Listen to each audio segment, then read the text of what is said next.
Look at this man, Ming, who controls the economic lifeline of half the country. The richest man, but pretends to be a poor plumber with $25 an hour, with only one purpose, is to marry the woman who works in the school cafeteria. And all this starts with the genius son of the richest man. This teenager named Vespers has an outstanding IQ, Yale, Harvard, and MIT, competing for him. In order to keep Vespasian by his side, the richest man's father is willing to meet all his demands. However, whether it's a full scholarship or a sky-high scientific project, could not impress this talented teenager. Vesper only made an outrageous request. He wanted a new mother. It turns out that Wisp is Lucian's adopted son. He came back this time to find a partner for his father and get back his rightful inheritance. On the other hand, the cafeteria Lady Shala is being humiliated by her gold-digging adopted daughter Amber. Amber dislikes her adoptive mother, is a lowly cafeteria staff. She can't hold her head up in front of her classmates. Even publicly dumped the pasta made by Shala into the trash. Vesper happened to pass by. He took a bite of the discarded pasta, and it tasted like his late mother. A huge nostalgia came to his mind. Vesper immediately decided this cafeteria lady was the perfect candidate for his new mother. He immediately found Sarah, not only asked for her phone number, but also sent it to his rich father. However, Amber witnessed this scene. She took Wisp as a poor boy like her foster mother, a poor boy who had never seen the world, and mocked and despised him. Vesper just coldly warned her that one day he would regret not cherishing his mother. Sure enough, Amber stole Shala away, all the rent and living expenses she had, which made her evicted by the landlord, homeless.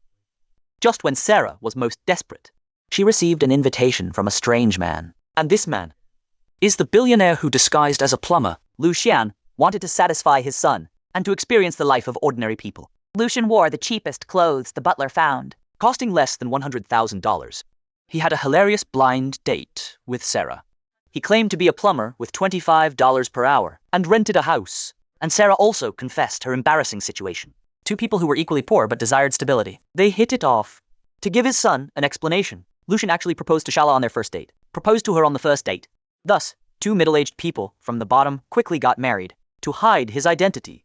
The richest man, Lucian, even used his villa. He exchanged it for a small and pitiful room, as their wedding room. Salad, who moved into the new home, soon found something wrong. The husband, who claimed to be a plumber, couldn't even find a plate, and even wanted to use the remote to open the manual curtain. He was a giant baby who couldn't do anything.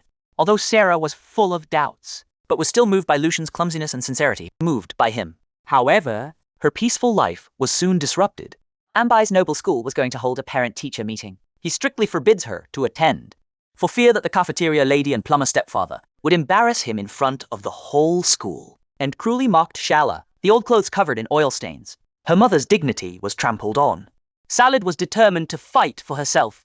She mustered up the courage to ask Lucian to buy a new dress at Costco. Lucian looked at his wife with mixed feelings. He didn't take Sarah to a cheap supermarket. Instead, he walked directly into a top luxury store under his own group. However, their simple attire immediately drew disdain of the snobbish clerk. The clerk regarded them as poor people in the wrong place, and their words were full of insults, saying that a $500,000 dress, even if Lucian was sold to a clinic as an organ donor, they couldn't afford, urging them to get out quickly, to avoid the smell of nursing home, stain the expensive clothes. Just as Sarah was about to take her husband away, Lucian was completely angry. He slowly took out a black card. The clerk took a closer look and was stunned. It turned out to be the black card of Blackthorn Group. Only top clients with annual income over 1 million. Top customers can have it. But he immediately decided it was fake and continued to yell at them. Just then, the store manager came over. When he saw Lucian's face, he was terrified and wanted to kneel down. He never thought. The old man who was humiliated as a beggar by the staff was the founder of the group, controlled half of the country, GDP of Deluxian, Blake Thorne himself.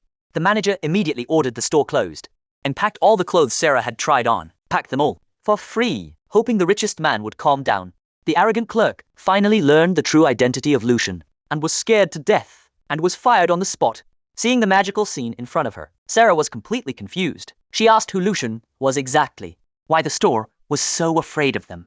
Lucian lightly explained, with a group customer service and strict policy reasons, to get away with it.